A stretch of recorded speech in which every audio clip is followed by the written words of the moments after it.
जय हिंद। तो आइए फिर हम लोग जो है कि एक नए वीडियो में हम लोग मिल रहे हैं। ठीक है, एक नए सेशन नए क्लास की शुरुआत आज हम लोग करने जाएंगे। ठीक है, करेंगे। और वह जो है कि रहेगा हमारा प्राचीन इतिहास। ठीक है, और प्राचीन इतिहास में हमारा जो टॉपिक चलेगा मगध का उत्कर्ष। ठीक है, मगध पे शासन करने वाले जो वंश है उनके बारे में हम लोग देखेंगे। ठीक है, जब हम लोग मगध साम्राज्य जब अब देखेंगे तो नंद वंश को पढ़ने के बाद हम लोग जो है कि बौद्ध धर्म और जैन धर्म को देखेंगे। ठीक है, तो यह जो है कि मगध साम्राज्य मगध उत्कर्ष पे शासन करने वाले थे आपके जो प्रथम जो वंश है जो प्रथम साम्राज्य जो प्रथम वंश था तो हर्यक वंश था। दूसरा शिशुनाग वंश और जो तीसरा वंश था नंद वंश। नंद वंश का अंतिम शासक था घनानंद। ठीक है, घनानंद की हत्या कर कर जो कि चंद्रगुप्त मौर्य जो है कि मौर्य वंश का स्थापना करता है। ठीक है, देखिए जहां से एक वंश का पतन होता है वहीं से एक नए वंश का उदय होता है, प्रारंभ होता है। ठीक है, तो हम लोग देखेंगे कि ये जो हर्यक वंश का जो इस वंश का अन्य नाम आपको देखने को मिलेगा कि पितृहंता वंश। ठीक है, पितृहंता वंश। ये पितृहंता वंश का क्या मतलब है भाई? ठीक है, पितृहंता वंश। पितृहंता वंश का इसका क्या अर्थ है, क्या मतलब देखिए ज्यादा कुछ लॉजिक है नहीं। ठीक है, बस आप समझ जाएंगे। पितृहंता जो वंश ना, ये जैसे आप देखेंगे बिंबिसार अजातशत्रु उदयन और नागदशक। ठीक है, तो बिंबिसार का लड़का अजातशत्रु, अजातशत्रु का लड़का उदयन और उदयन का लड़का था नागदशक। इस तरह आप देखिए उत्तराधिकारी ये लोग बनते जा रहे थे, उत्तराधिकारी। ठीक है, तो जो बिंबिसार है ना, देखिए एक यहाँ पे बिंबिसार है और एक जब हम लोग मौर्य साम्राज्य पढ़ेंगे तो वहां पर बिंदुसार है, यहाँ पर बिंबिसार है। ठीक है, एक नाम में कंफ्यूज मत होना। ठीक है, आइए देखिए तो क्या है बिंबिसार। तो हम लोग देखेंगे कि जो कि हर्यक वंश का जो संस्थापक था ना, हर्यक वंश जो हर्यक वंश का संस्थापक था तो बिंबिसार था। ठीक है, बिंबिसार है। आप देखिए बिंबिसार जो है कि अपनी साम्राज्य विस्तार करना चाहता है।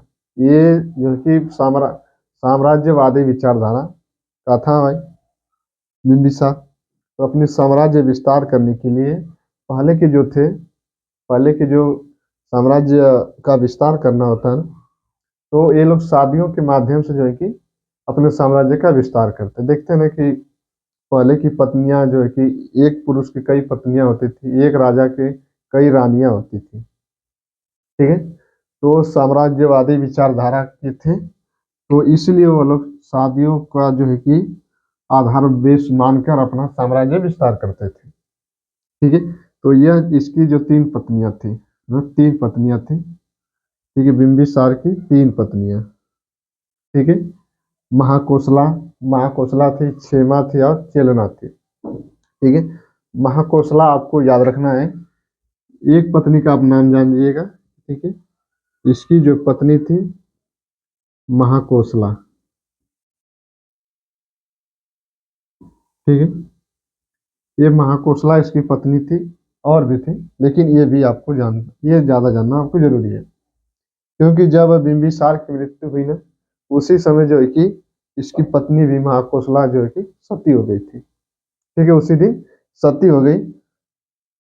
हाँ, और देखिए महाकोसला जब बिंबिसार की पत्नी महाकोसला बनी, प्रसेनजीत नरेश की पुत्री थी। ठीक है, तो जब इसका विवाह हुआ तो इसको काशी जो है कि बिंबिसार को काशी दहेज में दिया गया।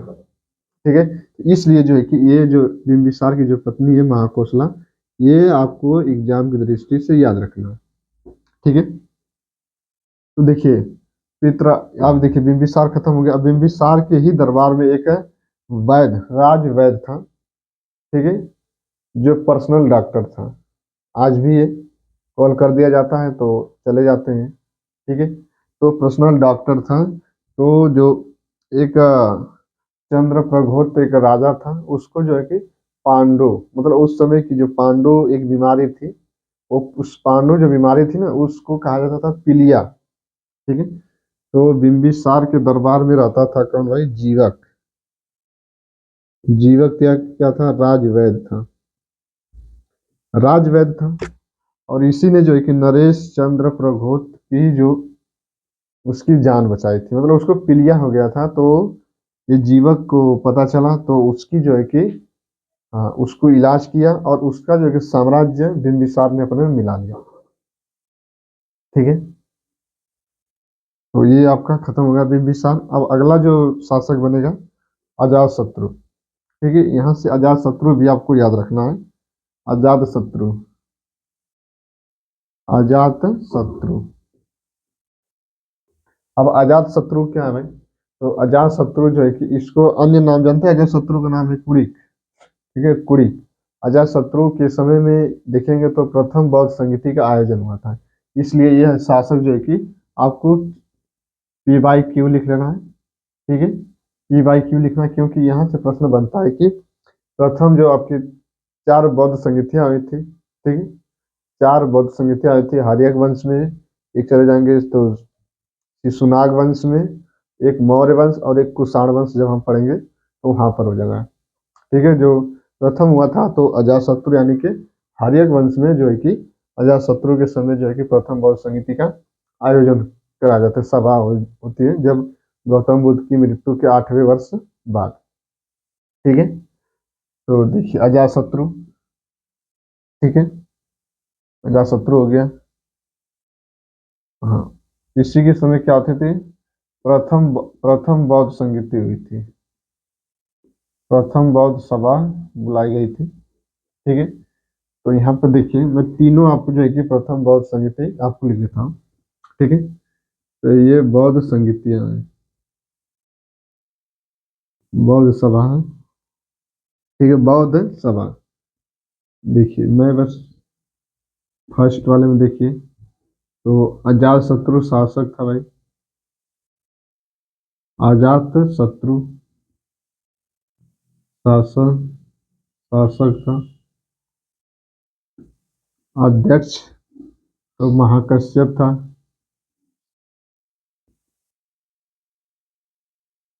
ठीक है, अध्यक्ष महाकश्यप था।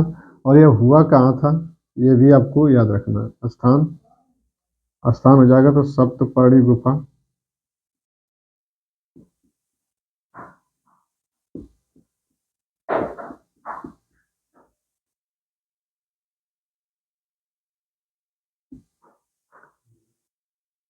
अब देखिए सेकेंड वाला। ठीक है, सेकेंड वाला जो है कि बौद्ध सभा कहाँ पर हुआ था? तो पाटलिपुत्र। ठीक है। आगे देखिए। दूसरा जो हो जाएगा आप देखेंगे तो पाटलिपुत्र। ये हाँ ठीक है, शासक ये किसका शासन था भाई? तो इसमें हो जाएगा, अब देखेंगे काला शोक का। ठीक है, काला शोक जो कि काला शोक जो है कि किस वंश का है? तो शिशुनाग वंश का है। ठीक है, काला शोक है। और इसकी जो अध्यक्षता किया था, लीड करने वाला था, तो कौन हो जाएगा भाई? जो लीड करने वाला था, चलिए देखिए स्थान देख लीजिए इसका, तो बालूकाराम बिहार में, बालूकाराम बिहार। ठीक है। और ये कहाँ पर? वैशाली में, सॉरी पाटलिपुत्र। ठीक है। और इसमें जो है कि शासन था किसका? तो काला शोक का। और इसका अध्यक्ष जो करने वाला था शुभकामी। ठीक है, शुभकामी था। ये आप जो है कि प्रथम बौद्ध संगीति और दूसरी बौद्ध संगीति देखिए इधर ही हो गया। ठीक है। तो देखिए हम लोग बिंबिसार के बारे में देख लिया, अजातशत्रु के बारे में पढ़ लिया, और अब देखिए हम लोग उदाइन। ठीक है, उदाइन। यह जो है कि उदाइन आपको उतना इम्पोर्टेंट नहीं है। नागदशक। देखिए, ये जो बिंबिसार का लड़का अजातशत्रु, अजातशत्रु का लड़का था उदय, उदयन का लड़का था नागदर्शक। ठीक है। देखिए, उदयन के 4 पुत्र थे, सॉरी 3 पुत्र थे, अनिरुद्ध, मुंडक और उदयन नागदर्शक। तो देखिए, बिंबिसार की हत्या जो करता है उसका पुत्र ही करता है अजातशत्रु। ठीक है। क्योंकि ये सब मामला है औरत का। ठीक है। औरत का चक्कर है बाबू भैया। इसकी जो कि पत्नी, प्यार मोहब्बत वाली बात है। ठीक है। ससुर, ये जो है कि अपने पिता की ही हत्या कर रहे थे। इसीलिए तो इस वंश को कहा गया कि पितृ हंता वंश। औरत का चक्कर, औरत का चक्कर बाबू भैया। तो देखिए, यहाँ पर था कि इससे कोई, हाँ, इसकी जो पत्नी थी, इसकी जो पत्नी थी वाजिरा, अजातशत्रु की जो पत्नी थी वाजिरा, यह वाजिरा से क्या करने लगा, प्रेम करने लगा। तो बिंबिसार तो भाई गद्दी पे बैठा है। वाजिरा ने कहा कि देखो, हम तुमसे शादी तभी करेंगे जब तुम्हें उत्तराधिकारी बन जाओगे तब। तो बनने नहीं दिया, बनाना ही नहीं चाहता था बिंबिसार। तो जो है कि प्यार और मोहब्बत के चक्कर में और औरत के चक्कर में जो कि अजातशत्रु को जो है कि वाजिरा ने ऐसा उकसाया, तो बिंबिसार की उसने हत्या कर दिया। यही कंडीशन सेम उदयन ने भी किया। उदयन भी अपने अपने पिता की हत्या करेगा, अजातशत्रु की। ठीक है। तो इसीलिए तो इस वंश को कहा गया कि पितृहंता वंश। ठीक है। तो अब आज देखिए, शिशुनाग, ये छुरा छुरा, इसमें जितने भी लोगों ने हत्या करे ना, छुरा गोप का। ठीक है। उस समय जो है कि हथियार आपके छुरा ही ज्यादा चल रहा था। ठीक है। तो आइए देखो, शिशुनाग वंश, इसका जो संस्थापक था तो शिशुनाग था। ठीक है। शिशु नाग ही था। ठीक है। शिशुनाग, अगला जो शासक बनेगा काला शोक। मैंने आपको बता ही दिया कि काला शोक के समय क्या हुआ था, दूसरी बौद्ध समिति का आयोजन कराया गया था। ठीक है। बालूकाराम बिहार शुभकामी अध्यक्ष, शासन था काला शोक का। ठीक है। हाँ, नंद वंश में देखिए, तो नंद वंश का देखिए संस्थापक, हाँ, संस्थापक देखिए, एक वास्तविक होता है। वास्तविक वो होता है जो अपने साम्राज्य का विस्तार करता है। ठीक है। तो वास्तविक जो संस्थापक माना जाता है ना, महापद्म नंद ही था। एग्जाम में आपके दो तरह से प्रश्न पूछ सकता है, अगर ये दोनों ऑप्शन में है। ठीक है। तो दोनों जब ऑप्शन में है तो आप महापद्म नंद को नहीं मारेंगे। महापद्म नंद, ये क्या था, वास्तविक संस्थापक था नंद वंश का। ठीक है। तो ये जो है कि नंद वंश, और इसका जो है कि अंतिम शासक था घनानंद। और घनानंद की जो हत्या करता है चंद्रगुप्त मौर्य चाणक्य की सहायता से। ठीक है।